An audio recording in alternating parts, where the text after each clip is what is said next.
So Luca goes home, probably by private jet, but just who's blown in? It's the rocket. Well done, goodness me. Well played, well played. You played really well, particularly when pushed at the end, Ronnie. Look, you said this was the bravest decision of your career, to come and play here. Does it feel like it's starting to pay off, that decision? Not really, no, to be honest. I'm just grinding it out. I had some work done on my cue today.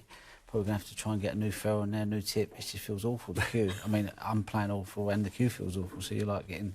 It's like the worst situation you've been in as a snooker player, but I'm still in, so I keep punching away, keep trying. Have you missed it? Just the buzz of being out there? You must have missed that. I missed the buzz of playing well. Yeah. Right. I missed the buzz of playing the well. The last two frames were pretty good. That long red. Yeah, I mean, he had lots of chances, you know. Do you want to see it? Do you want to see this shot? Yeah, I mean, I had no other shot on, really. And, I was saying if you had a safety shot, you might have played it. But I mean, you've got to cue well to head it that good. Well, I was just trying all sorts. I was trying to hold the cue in a different place just to get a bit of feel, all sorts, you know, just try anything, didn't I? But when you were in the other day, you were talking about the fact that you felt that nobody had really sort of put it up to you so far. Haven't. Yeah, but obviously C had a decent go this evening. Did you feel better in those? He played poor in the whole match, really. You know, he let me off the hook loads of times. So yeah, I got lucky again.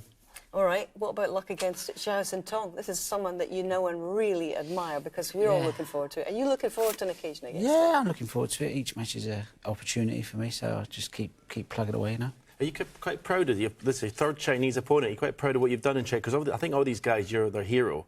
To see them come on as well. I mean, you're a mentor to Xintong, as you said.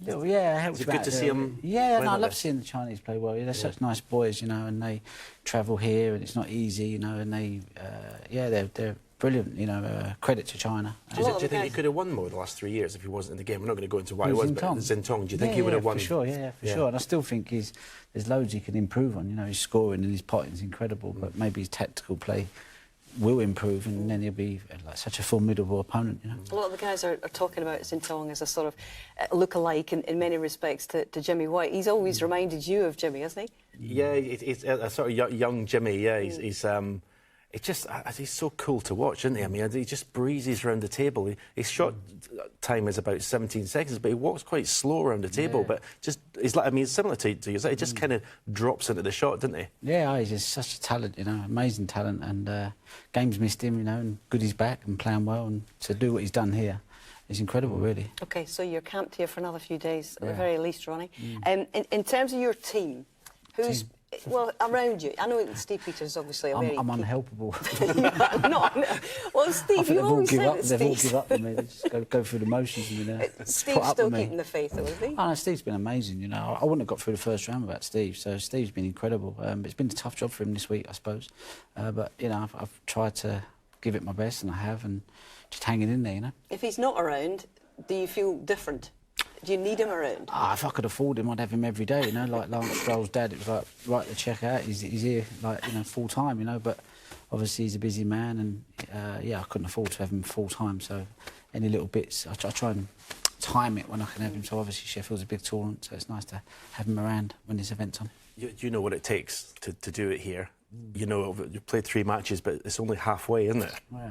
Are you ready for 5 days of... Well, if I'd like to be playing a bit better, then I'd be like, you know, really looking forward to it. But, you know, I just have to try and find some form at some point. I was saying to Hazel, what I've found that your game is the same as it always was. You've pinched a lot of frames, and sometimes if you've been out of the game, but you have done, but 50 odd behind. But that's sometimes if you've been out a little bit rusty, that's not there. But it has been there this week. Yeah, I don't feel rusty at all. Really? No, Have you been practicing heavy then? No, not really. I've only been playing for a month, but I don't feel rusty at all. You know? I played 8 tournaments this year. It's not like I haven't played. But yeah, I was just struggling so much I just couldn't face playing. So I had a bit of time out and thought, we'll give it a go. Still not much better, but I think for the rest, I'm able to sort of handle it a bit better, you know? Yeah, I was going to ask you about that. Is it getting easier with each session, each time you go out there, to actually be comfortable? It's getting harder because you look at the standard now, you look at Judd, the way he's playing, and obviously Mark Williams and Xintong. So the standard, you know, I won't be able to get away with what I've got away with in the last 3 matches. So it's going to be a test. So do you think you've got gears then to go up? Because you're going to need them, aren't you? You're reckoning the next 5 days. I don't think I can get any worse, put it that way, you know. I really don't, but, yeah, we'll have to see. Just one other thing I want to talk to you about. It was a pretty special day for those of us of a certain age, all of us of a certain age actually. The fact that you and John and Mark all back in a Crucible quarter-final, and the first time you did it was what, 1998. I mean, is there a moment where you can sort of recognise the significance of how much you guys have all contributed to the game? Well, everyone's contributed to the game. Stephen's been amazing. Steve Davis, Jimmy White, John Parrott, all the guys on the tour, you know, Ding Junhui, Neil Robertson. Everyone's been fantastic for the sport, you know. I suppose just because we all turned pro together and we've kind of been at it, you know, the same amount of time. It gets spoken about a bit more, but I think every player's been great for the sport, you know. Well, it's been great to see that all three of you are involved on this quarter-finals day, and it's great to see you back in another semi-final. Thank you. Very well done. Cheers. Enjoy.